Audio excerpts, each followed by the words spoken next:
Grey trace एक simple car mechanic था जिसकी जिंदगी हमेशा वक्त से थोड़ी पीछे चलती लगती थी। दुनिया बदल चुकी थी।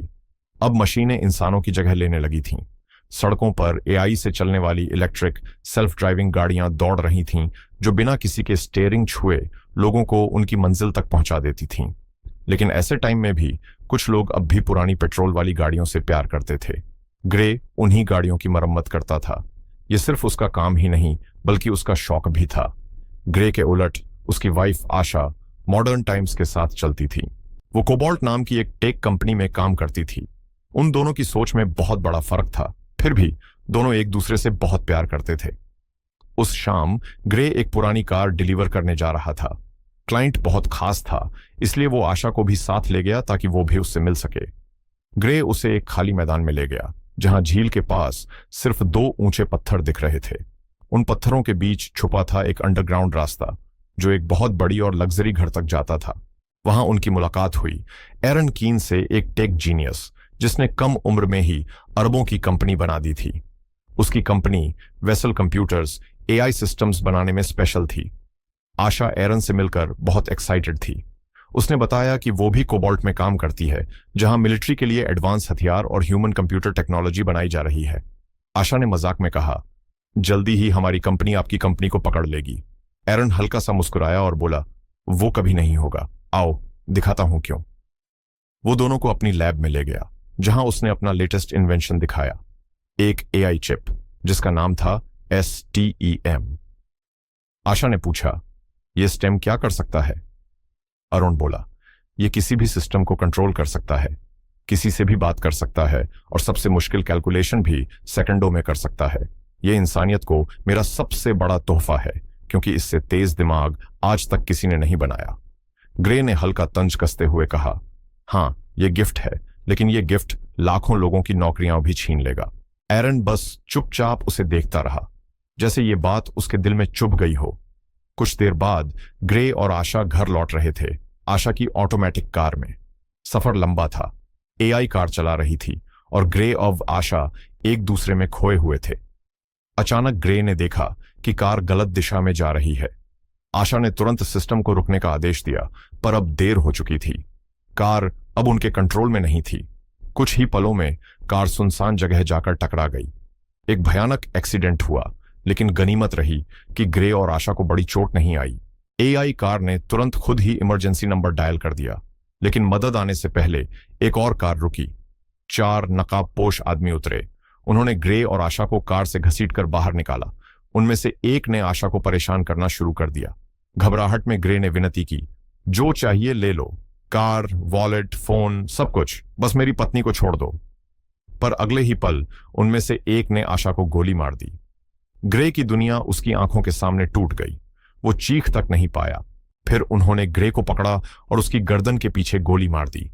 ग्रे और आशा की सारी चीजें लूटकर वो लोग भाग गए। ग्रे अभी जिंदा था, पर पूरी तरह बेबस। उसने अपनी पत्नी को मरते देखा, पर हिल तक नहीं सका। कुछ देर बाद पुलिस पहुंची। उन्हें आशा की लाश मिली और ग्रे को अस्पताल ले जाया गया। महीनों के इलाज के बाद उसकी जान तो बच गई, लेकिन गर्दन में लगी गोली से उसका स्पाइनल कॉर्ड खराब हो चुका था। उसके कंधों से नीचे का पूरा शरीर लकवाग्रस्त हो गया। अब ग्रे बस एक लाचार आदमी बनकर व्हील चेयर पर पड़ा रहता था। वो खुद से खड़ा भी नहीं हो सकता था, खाना तक नहीं खा सकता था। एआई रोबोटिक हाथ उसे खाना खिलाता और दवा देता। उसकी मां उसका ख्याल रखती थी, लेकिन जिंदगी अब बोझ बन चुकी थी। उसे जिंदा रखने वाली बस एक उम्मीद थी, उम्मीद कि वो अपनी पत्नी के कातिलों को जेल में देख सके। पर वो उम्मीद भी टूट गई जब डिटेक्टिव कॉर्टेज ने पुलिस स्टेशन बुलाकर बताया कि आशा के कातिल अब तक नहीं पकड़े गए। हालांकि उस रात एक police drone camera crime scene पर था, पर फुटेज धुंधली थी। कातिलों को पहचानना नामुमकिन था। कॉर्टेज ने ग्रे को समझाया कि अगर वो मदद करेगा तो शायद वो लोग मिल जाए, पर ग्रे समझ गया ये सिर्फ औपचारिकता थी। अंदर से उसे पता था आशा के कातिल कभी नहीं पकड़े जाएंगे। ग्रे गुस्से और निराशा से भरा हुआ घर लौटा। वो ये सोच भी नहीं पा रहा था कि उसकी पत्नी के कातिल अब भी आजाद घूम रहे हैं। गम में उसने दर्द की गोलियों का ओवरडोज ले लिया, जिससे वो बेहोश हो गया। खुशकिस्मती से घर में लगे एआई सिस्टम ने समय पर एम्बुलेंस बुला दी, जिससे उसकी जान बच गई। लेकिन ग्रे अब जीना नहीं चाहता था। वो अस्पताल के बेड पर मायूस पड़ा था कि तभी दरवाजा खुला। उसका क्लाइंट एरन अंदर आया, आवाज में अफसोस लिए बोला, ग्रे, मैं सोच भी नहीं सकता तुम क्या झेल रहे हो, पर अगर मैं तुम्हें फिर से चलने लायक बना दूं तो। ग्रे हैरान रह गया। उसने सवाल भरी नजरों से एरन को देखा। एरन ने आगे कहा, याद है मेरा एआई चिप स्टेम? अगर उसे इंसान के अंदर लगा दिया जाए तो इंसान तेज, ताकतवर और स्मार्ट बन सकता है। अगर ये चिप तुम्हारे शरीर में डाल दी जाए तो तुम्हारे दिमाग और शरीर के टूटे कनेक्शन जुड़ जाएंगे और तुम फिर से पहले की तरह चल सकोगे। ग्रे ने हल्की सी मुस्कान दी और कहा, थैंक यू, लेकिन मैं तुम्हारे एक्सपेरिमेंट का लैब राइट नहीं बनना चाहता। मुझे बस शांति से मरने दो। एरन कुछ पल चुप रहा, फिर बोला, सोच लो ग्रे, ये टेक्नोलॉजी तुम्हारी पत्नी को वापस नहीं ला सकती, पर तुम्हें नई जिंदगी दे सकती है, और मुझे यकीन है आशा भी यही चाहती। ये कहकर एरन चुपचाप चला गया। ग्रे के पास अब जीने की कोई वजह नहीं थी, पर एक ख्याल उसे बार बार परेशान कर रहा था। अगर वो ठीक हो गया तो शायद वो अपनी पत्नी के कातिलों को खुद सजा दे सके।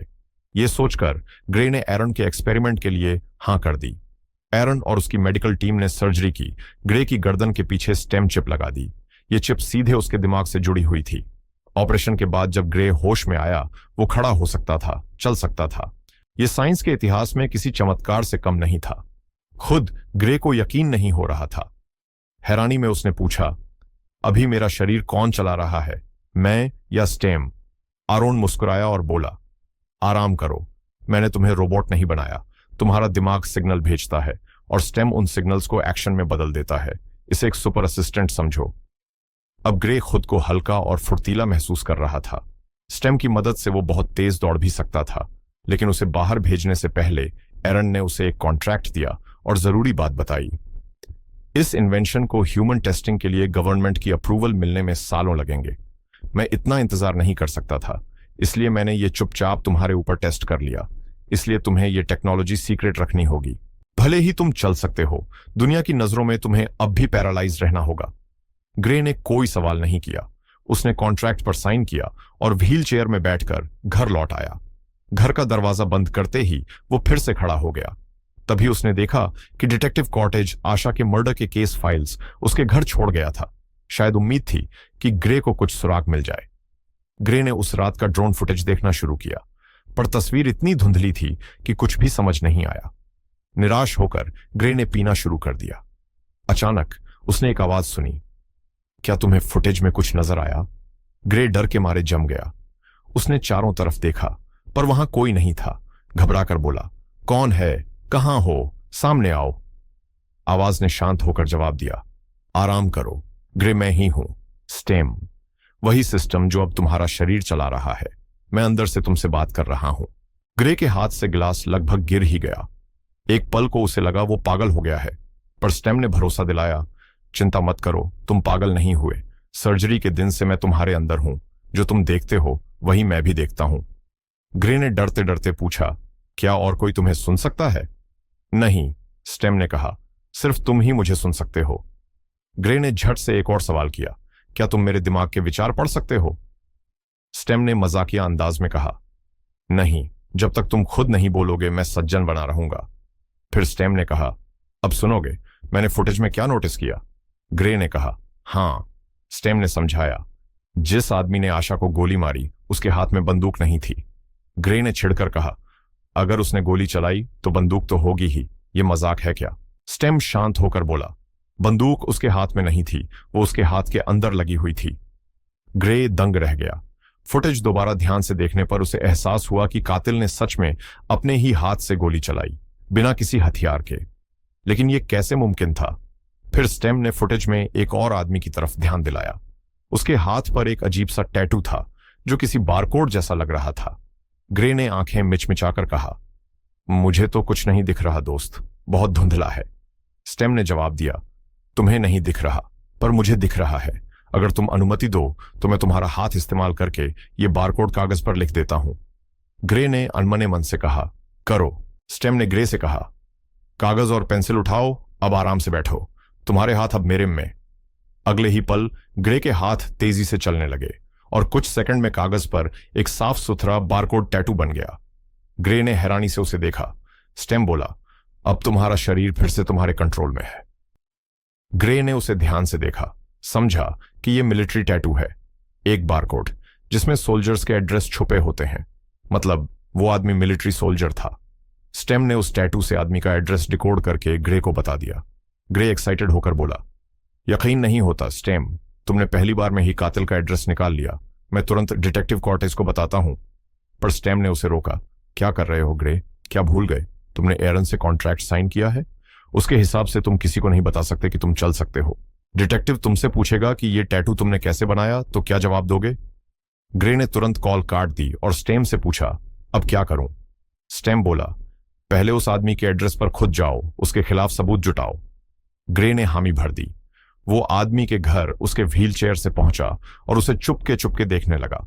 जैसे ही वो आदमी घर से निकला, ग्रे चुपचाप घर के अंदर घुस गया, लेकिन उसे ऐसा कुछ नहीं मिला जिससे यह साबित हो सके कि वही कातिल है। तभी स्टेम ने कहा, उस टेबल पर जाओ और बोलो ऑन। ग्रे ने जैसे ही कहा, टेबल का डिस्प्ले जल उठा। उसमें कई मैसेज स्टोर थे। स्टेम ने 1 सेकंड से भी कम समय में सारे मैसेज स्कैन कर लिए और कहा, इन मैसेज में ओल्ड बोन्स नाम कई बार आया है, पता है इसका मतलब क्या है? ग्रे बोला, हाँ, ओल्ड बोन्स मेरे पुराने घर के पास वाला बार है। लेकिन उसी समय वो आदमी अचानक घर लौट आया। उसने ग्रे को देख लिया और तुरंत उस पर हमला कर दिया। वो आदमी बेहद ताकतवर था। उसने ग्रे को जमीन पर गिराकर उसका गला दबाना शुरू कर दिया। ग्रे फंस गया और घबराकर चिल्लाया, स्टेम, मदद करो। स्टेम बोला, जरूर, लेकिन पहले तुम्हें मुझे अपने शरीर का पूरा कंट्रोल देना होगा। ग्रे चिल्लाया, हां। अगले ही पल स्टेम ने उसका शरीर संभाल लिया। ग्रे खड़ा हुआ और अब उसकी हर मूवमेंट तेज, सटीक, बिल्कुल मशीन जैसी थी। उसने हर वार का जवाब दिया, दुश्मन को बिजली की स्पीड से मारना शुरू कर दिया। ग्रे खुद अंदर से बस देख रहा था, जैसे अपने ही शरीर में यात्री बन गया हो। ग्रे किसी को मारना नहीं चाहता था, बार बार कह रहा था, रुको। लेकिन जैसे ही उस आदमी ने चाकू निकाला, स्टेम ने हथियार पलटा और सीधे उसके मुंह में घुसा दिया, उसका जबड़ा चीर डाला। वो आदमी दर्द में तड़प कर मर गया। स्टेम ने शांति से कहा, अब कंट्रोल तुम्हारा है ग्रे। ग्रे हांफता हुआ उस लाश को देख रहा था। उसे उल्टी आ गई, उसका दिमाग डर से घूम गया। उसे लगा अब तो जेल जाना तय है। लेकिन स्टेम ने समझाया, चिंता मत करो ग्रे, तुम्हारे साथ कुछ नहीं होगा, बस अपने फिंगरप्रिंट मिटाओ और निकल जाओ। ग्रे ने जल्दी से साफ सफाई की और भाग निकला।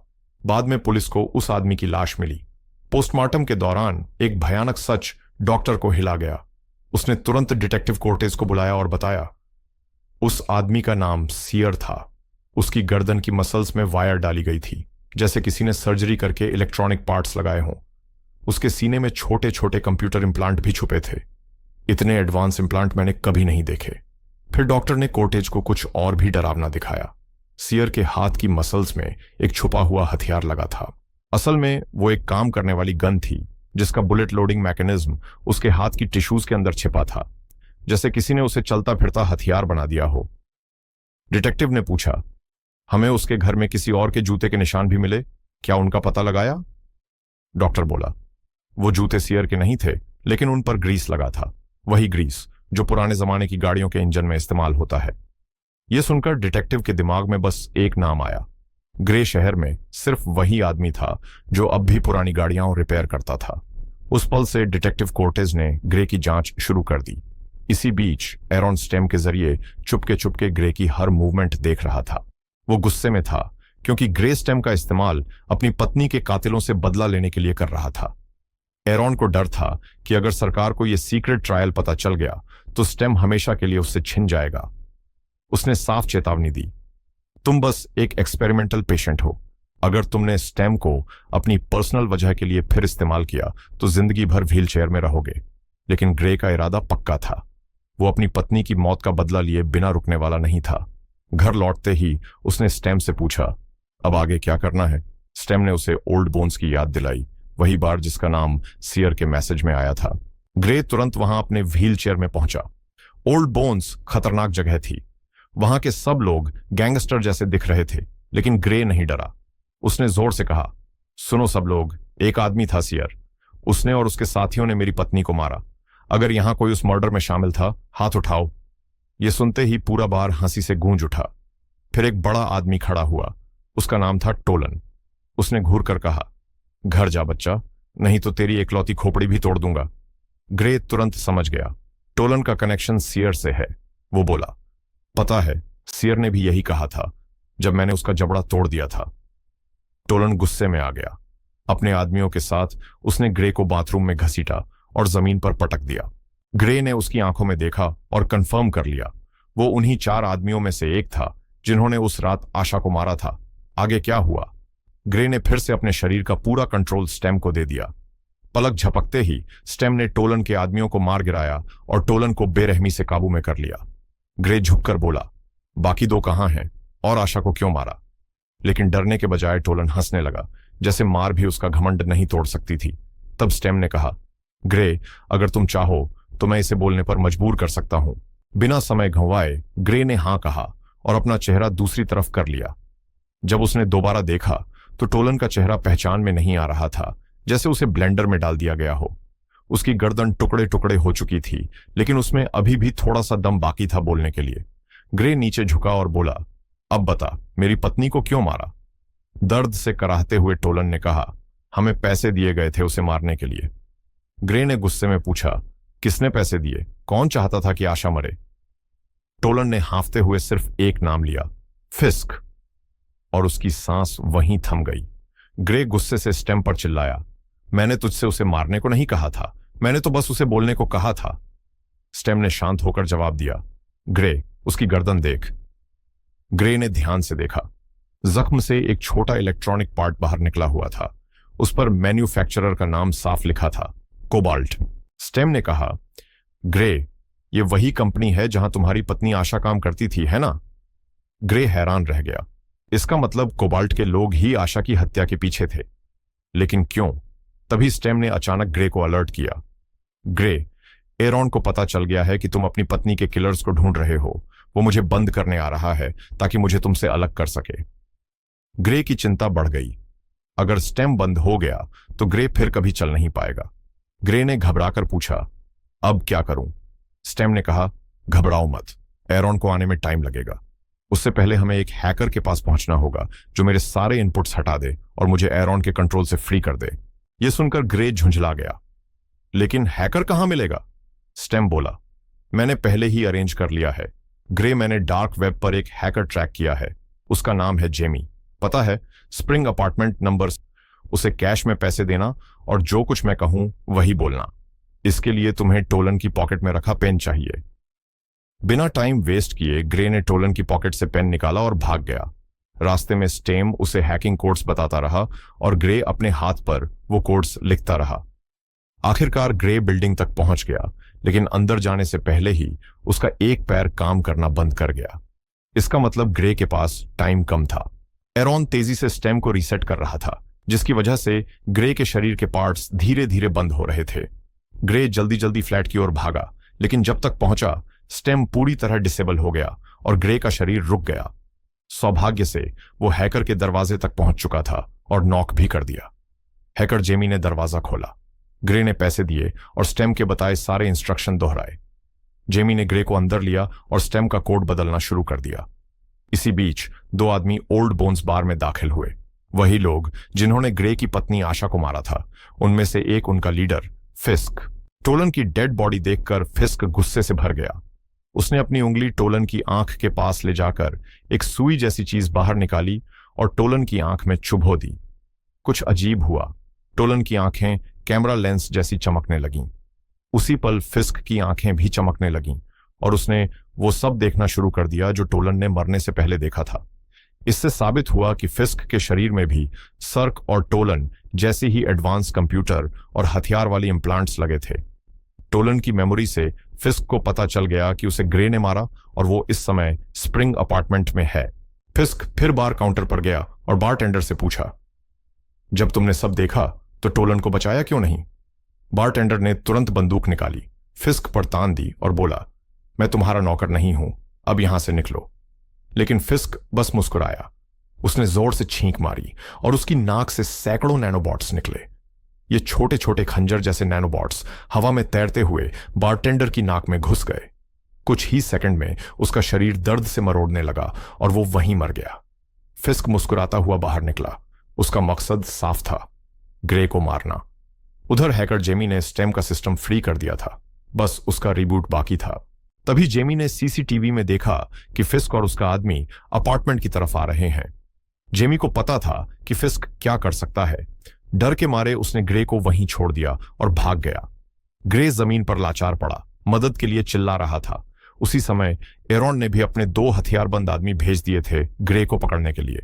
वो लिफ्ट से ऊपर आ रहे थे। फिस्क और उसका पार्टनर, जिनके हाथों में इम्प्लांट गन लोडेड थी, आखिरकार ग्रे तक पहुंच गए। ग्रे उन्हें देखकर डर गया। फिस्क हैरान था, सोच रहा था कि ग्रे अचानक से फिर से डिसेबल कैसे हो गया। तभी फिस्क का पार्टनर हाथ उठाकर ग्रे को शूट करने ही वाला था, लेकिन सही टाइम पर स्टेम रिब्यूट हो गया। ग्रे फुल स्पीड से खड़ा हुआ और अपनी जान बचाने के लिए भागा। फिस्क और उसका आदमी मौत की तरह उसका पीछा करने लगे। इसी बीच फिस्क ने ऊपर आती लिफ्ट देखी। उसकी आंखों ने एरॉन के दोनों आदमियों को स्कैन कर लिया। दोनों के पास बंदूक थी। बिना टाइम गंवाए फिस्क ने दीवार के पार से ही उन्हें शूट कर दिया और दोनों वहीं मर गए। उधर ग्रे छत पर फिस्क के आदमियों से घिर गया। ग्रे के कुछ कहने से पहले ही स्टेम ने उसके शरीर का कंट्रोल ले लिया और उस आदमी को बुरी तरह पीटा। फिर उसकी ही गन से उसका सिर उड़ा दिया। जब तक फिस्क अपने पार्टनर के पास पहुंचा, ग्रे वहां से निकल चुका था। फिस्क की आंखों में बदले की आग साफ जल रही थी। उधर ग्रे घर लौट आया। अब उसे महसूस होने लगा कि अपनी पत्नी के कातिलों को सजा देने के जुनून में वो खुद एक कातिल बनता जा रहा है। उसने स्टेम से कहा कि वो ये सब बंद करना चाहता है, लेकिन स्टेम ने जवाब दिया कि ग्रे को यह काम पूरा करना ही होगा। अगर उसने आखिरी दुश्मन को नहीं मारा तो वो दुश्मन उसे मार देगा। ये सुनकर ग्रे बहुत परेशान हो गया और बोला, बस बहुत हुआ स्टेम, मेरे दिमाग से निकल जा। अचानक ग्रे का शरीर फिर से इनएक्टिव हो गया। वो घबरा गया और स्टेम से पूछा कि अब वो हिल क्यों नहीं पा रहा। स्टेम ने शांति से कहा, क्योंकि मैं कुछ नहीं कर रहा हूं। तुम्हारा दिमाग मुझे सिग्नल भेजता था और मैं तुम्हारा शरीर कंट्रोल करता था, लेकिन हैकर के किए गए बदलाव के बाद अब तुम्हारे शरीर पर पूरा कंट्रोल मेरा है। मुझे अब तुम्हारी इजाजत की जरूरत नहीं है ग्रे। अगर मैंने कुछ नहीं किया तो तुम्हारा शरीर हिलेगा ही नहीं। यह सुनकर ग्रे डर गया। स्टेम ने कहा, चलो ग्रे, हमें उस आखिरी किलर को मारना ही होगा, वरना अगर उसने पहले अटैक कर दिया तो हम दोनों मर जाएंगे।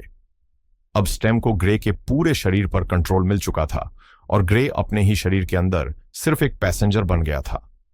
स्टेम ने बंदूक उठाई और कार लेकर निकल पड़ा, लेकिन ग्रे को यह नहीं पता था कि डिटेक्टिव कोर्टेज शुरू से ही उस पर नजर रख रही थी। वो उसकी कार के पीछे लग गई।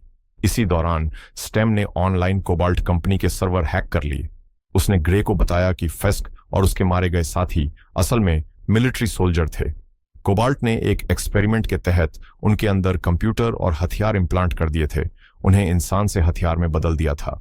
उसी डेटा से स्टेम ने फिस्क का एड्रेस भी ट्रेस कर लिया। उधर डिटेक्टिव कोर्टेज अब भी पीछे लगी हुई थी। स्टेम को समझने में देर नहीं लगी कि कोई उनका पीछा कर रहा है। ग्रे घबरा गया और बोला, कुछ करो स्टेम, नहीं तो हम पकड़े जाएंगे।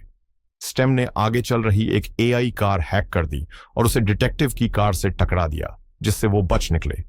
कुछ देर बाद फिस्क अपने घर पहुंचा, लेकिन ग्रे पहले से ही वहां बंदूक ताने खड़ा था। फिस्क मुस्कुराया। उसे समझ आ गया कि ग्रे की ताकत किसी टेक्नोलॉजी से आ रही है, क्योंकि वो खुद भी अपग्रेड ह्यूमन था, बस पुराना मॉडल। फिस्क बोला, मैं समझ सकता हूं ग्रे, मैं भी कभी मिलिट्री सोल्जर था, लेकिन जंग के बाद बेकार हो गया। फिर कुछ लोगों ने मुझे मौका दिया। उन्होंने मुझे मशीनों से जोड़ा, हथियार लगाए और मुझे चलता फिरता हथियार बना दिया। ग्रे गुस्से में बोला, ये ताकत मेरी मासूम पत्नी को मारने की। मुझे पता है ये कोबाल्ट का काम है। उन्होंने तुम्हें पैसे दिए होंगे, लेकिन क्यों? मेरी पत्नी को क्यों मारा? इस पर फिस्क मुस्कुराया और बोला, इसका कोबाल्ट से कोई लेना देना नहीं था। यह काम कहीं और से आया था और असली टारगेट तुम थे।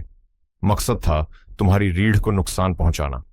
जब मैंने तुम्हारे गले पर शूट किया, तुमने सोचा गोली है, लेकिन वो असल में एक मेडिकल टूल था जिसने तुम्हारा स्पाइनल कॉर्ड काट दिया, और तुम्हारी पत्नी को हमने बस एक्स्ट्रा पैसे के लिए मार दिया।